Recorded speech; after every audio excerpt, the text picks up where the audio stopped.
I want to say how very sorry I am. Susan Smith, who drowned her two young sons, Michael and Alex, in a lake more than 30 years ago, appears in front of the South Carolina Parole Board for the very first time, asking to be released, while the boy's father, David Smith, and prosecutors argued against parole. This wasn't a tragic mistake. It wasn't something that she didn't mean to do. She purposely meant to end their life. I never have felt any remorse from her for it. 30 years. That's 10,950 days. 262,800 hours. 15,768,000 minutes. And in every single one of those minutes, Susan Smith has been breathing, existing.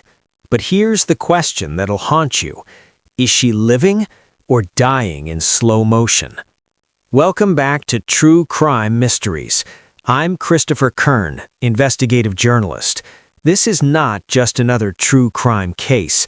This is about a woman who murdered her own children, two innocent boys strapped helplessly in their car seats and stood watching their car sink into a dark lake for 6 full minutes. 6 minutes, longer than you can hold your breath. Long enough to change your mind, long enough to save them. She did none of those things. But here's what keeps me awake at night. Death row inmates get an ending. Susan Smith gets October 25th, 1994, replayed in her mind every single day. Same concrete walls, same metal doors, same fluorescent lights, forever. Before we dive deeper, let's pause. 2 innocent souls were lost. Michael, 3 years old. Alexander, 14 months. 2 boys who trusted completely, who had their entire lives ahead of them. Type Amen in the comments and tell me where you're watching from. Let's honor these precious lives together. First of all, I want to say how very sorry I am.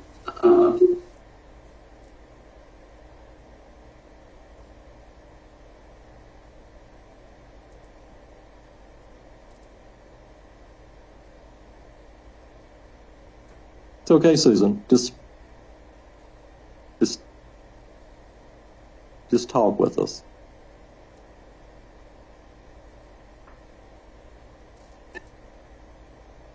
I know that what I did was horrible.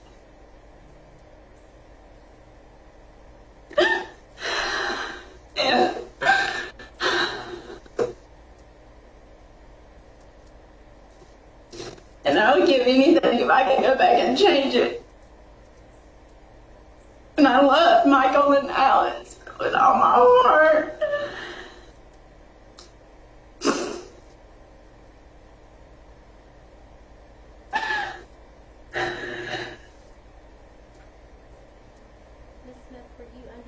Influence of drugs or alcohol the night that you murdered your children? No, ma'am, I was not. Smith's attorney told the parole board that she had mental health problems. It is a mental health story. It's about the dangers of untreated mental health. It is about the lack of insight, the lack of diagnosis into mental health. Your attorney talked about working with mental health. Is that helpful to you? Ma'am, Mr. Thomas, I hear you. Mr. Thomas talked about the fact that you were working with mental health, and my question is that helpful to you? Yes, ma'am. Is that something that you would be willing to continue with on the outside if you were granted parole? Yes, ma'am. Ms. Smith, your crime took a lot of resources from the law enforcement community. What, if anything, would you say to the folks who worked so hard to find your children if you had the opportunity to speak to them today? that I'm sorry that I put them through that. I really, really am. And I'm especially sorry to the drivers that I had to find them. I wish I could take that back. I really do. I didn't lie to get away with it. I really didn't. I was just scared. I didn't know how I could tell the people that loved them that they would never see them again. I didn't know how I could tell David he couldn't see his son again. And I'm sorry. I don't know. I know that's not enough. I know it's not, but I don't know. I know those just sound like words, but they come from my heart. They really do. October 25th, 1994. Union, South Carolina, 9 p.m. Susan Smith, 23, placed Michael and Alexander in her burgundy Mazda. She'd fed them pizza. She checked their seatbelts twice, making sure they were secure, making sure they couldn't escape. She drove to John D. Long Lake, peaceful during the day, terrifying at night. There's a boat ramp that slopes down into dark water. In her trunk, a wedding dress and photo album, the artifacts of a life she was leaving behind. She put the car in neutral, stepped out. The car began rolling. Investigators later recreated this exact scenario. What they discovered will shake you. It took 6 minutes for that car to completely sink. 6 minutes of water rising. 6 minutes of two boys realizing something was terribly wrong. Michael was 3, old enough to understand fear. Alexander was just a baby. 6 minutes is a long time when you're standing on a boat ramp. Long enough to change your mind. Long enough to run into that water. Long enough to scream for help. Susan did none of these things. She stood there, watched, waited until the car vanished. Then she ran to a nearby house and told a lie that would captivate a nation. Hit that subscribe button. This case gets darker with every minute. If you're already subscribed, drop a comment. Tell me what you're thinking so far. Susan pounded on Shirley McLeod's door, hysterical.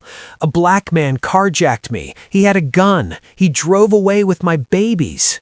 Specific details: plaid jacket, dark toboggan cap, around 40 years old. Everything felt convincing. For 9 days, Susan became America's grieving mother. National television with her husband David. Whoever has our babies, please don't hurt them. David believed every word. The entire nation rallied. Michael and Alexander became America's children. Volunteers formed massive search parties, helicopters, divers, the entire community mobilized, and black men in Union County paid the price, pulled over, questioned, treated as suspects based on Susan's lie. But investigators were suspicious from day one. The traffic light where Susan claimed the carjacking happened only turns red when another car triggers the sensor. She said no other cars were around, so why would the light be red? Carjackers want vehicles. Why keep 2 screaming toddlers? The logic didn't hold. During a polygraph, Susan struggled with one question. Do you know where your boys are? November 3rd, 1994. 9 days later, Sheriff Wells confronted her, claimed he had undercover officers who could disprove her story. It was a bluff. It worked. 5:05 p.m., Susan Smith confessed. There was no carjacker. She had driven to the lake herself. She had let the car roll into the water with her sons inside. That evening, divers found the Mazda. Inside, Michael and Alexander, still strapped in their car seats. One diver saw a small hand pressed against the window, frozen in a final, desperate gesture. The nation recoiled in horror, but the confession was just the beginning. Everyone wanted to know, why? When you hear about Tom Findlay and the letter he wrote 8 days before Susan murdered her children, you'll understand why some believe evil is created, not born. Stay with me. Tom Findlay, 27 years old, son of one of Union's wealthiest men. In a small town, Tom was the catch. Susan had been having an affair with him while married to David. When Susan told Tom she was divorcing David in September 1994, the relationship resumed. For a brief window, Susan believed she had a future with him. Then came October 17, 1994, 8 days before the murders. Tom sent Susan a carefully typed letter. He acknowledged her good qualities. Then he wrote the line that would seal 2 children's fate. "There are some things about you that aren't suited for me. Yes, I'm talking about your children." Tom didn't want the responsibility of raising another man's kids. The children were obstacles, burdens, the reason Tom couldn't see a future with her. That letter was recovered from the submerged Mazda in the trunk alongside the wedding dress and photo album. On October 25th, Susan saw Tom 3 times. He rejected her each time. That evening, she fed her sons pizza, strapped them into their car seats, drove to the lake. 2 children died because a man didn't want to be a stepfather, because Susan chose the possibility of a relationship over her sons' lives. If you're angry right now, good. Type "Justice for Michael and Alexander" in the comments. Let's flood this section with their names. July 1995. 8 months after the boys died, Susan stood trial. Prosecutor Tommy Pope's argument was blunt. Susan Smith killed her children to remove an obstacle. This was choice, calculation, a mother choosing a man over her own children. Jurors watched footage of Susan's tearful TV pleas during the 9 days she lied. They saw the lake recreation video, watching in real time as the car took 6 minutes to sink.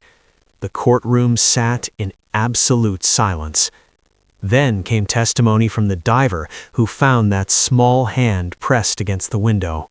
Some jurors openly cried. The defense didn't argue insanity. They claimed Susan intended to die with her children, that survival instinct forced her out at the last moment. They presented her history, years of depression, prior suicide attempts, untreated mental illness. Then Susan's stepfather, Beverly Russell, took the stand, a respected church figure. He admitted he had sexually abused Susan for years, starting when she was a vulnerable teenager. The courtroom erupted. Here are the facts. Age 6, her father takes his own life. Age 13, Susan attempts suicide. Psychiatrists recommend hospitalization. Her mother and stepfather refuse. Teen years, Beverly Russell begins sexually abusing her. Susan reports it. Civil Services intervenes.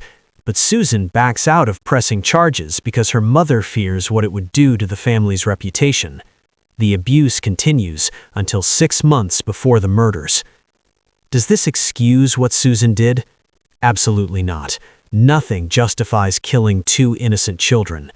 But it explains how a human being becomes capable of the unthinkable, how trauma left untreated can create someone capable of horror. The jury deliberated for just over 2 hours.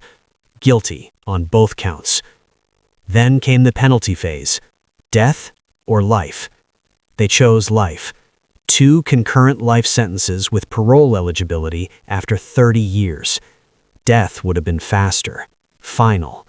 Instead, Susan would learn that some sentences are designed to slowly drain life away. Michael and Alexander were buried together in a single casket. Susan entered prison at 25 years old on July 28, 1995. Susan began her sentence at Graham Correctional Institution. For 2 years, her record stayed clean. Then came 1997, first infraction, possession of contraband, a razor blade, the beginning of a destructive pattern. Year 2000 brought scandal. Susan had sexual encounters with 2 corrections officers, Houston Cagle, a 50-year-old guard, at least 4 times, and Alfred Rowe, a prison captain.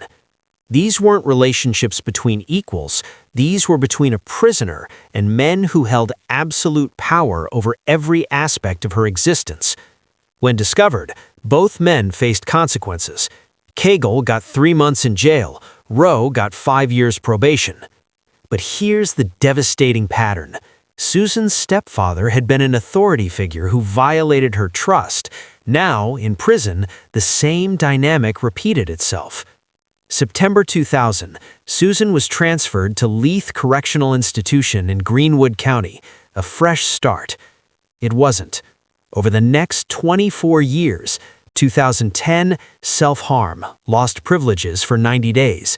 2010, drug violations, twice. 2015, marijuana possession, lost phone and canteen privileges for a year. 2024, caught communicating with a documentary filmmaker, a violation that would haunt her parole hearing. Alfred Roe later claimed Susan's drug use escalated after transfer because she could no longer get the male attention she used as a drug. The destructive patterns hadn't changed. Trauma hadn't healed. Prison hadn't rehabilitated her. It compounded everything. The question haunts me. Is this evidence of someone fundamentally incapable of change, or evidence that you cannot put someone in a cage, strip away autonomy, understaff facilities so there's minimal oversight, and expect them to emerge better? November 20th, 2024. 30 years after the murders, Susan appeared before the parole board via video link. She was 53 now, graying, worn down by 3 decades behind bars. She spoke for 7 minutes, apologized, said not a day goes by that she doesn't think about her sons. Then came the opposition. David Smith testified through tears. She changed my life for the rest of my life that night. I'm asking that you please deny her parole today. 14 witnesses traveled to speak against her. Over 400 letters flooded in opposing her release. Former prosecutor Tommy Pope made a statement. She's been focused on men her entire life. That's the only thing that makes her happy. She's never going to be free from that. The parole board deliberated. It didn't take long. Unanimous denial. Susan will remain behind bars for at least 2 more years before she can apply again. And again. Every 2 years for the rest of her life, if necessary. Michael and Alexander would be 33 and 31 today.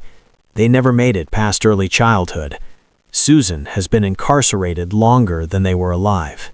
So, let me bring us back. Is this justice or something darker? Death row inmates get finality, a last meal, last words, an ending. Susan gets an endless loop. Same walls, same doors, same memories replaying forever. 30 years, and potentially many more. Some say she deserves eternal suffering, that what she did was so monstrous that waking up every morning remembering those 6 minutes is the only appropriate punishment. Others say a system that creates conditions for abuse, fails to treat trauma, and perpetuates cycles of harm isn't delivering justice, it's creating more victims. I'm Christopher Kern, and I don't have all the answers, but I know this. 2 little boys lost their lives because of choices made by broken people in a broken system. And the question we should be asking isn't just what should happen to Susan Smith, it's how do we prevent the next Susan Smith? How do we identify childhood trauma before it metastasizes? How do we create systems that heal instead of warehousing broken people? How do we break cycles of abuse? Those are the questions that matter. If this moved you, hit subscribe. Leave a comment. Do you think Susan should ever be released? And most importantly, type "Rest in peace, Michael and Alexander." Let's make sure their names echo louder than their mothers. Share this with someone who needs to hear it. This is Christopher Kern. Stay safe out there. I'll see you in the next investigation.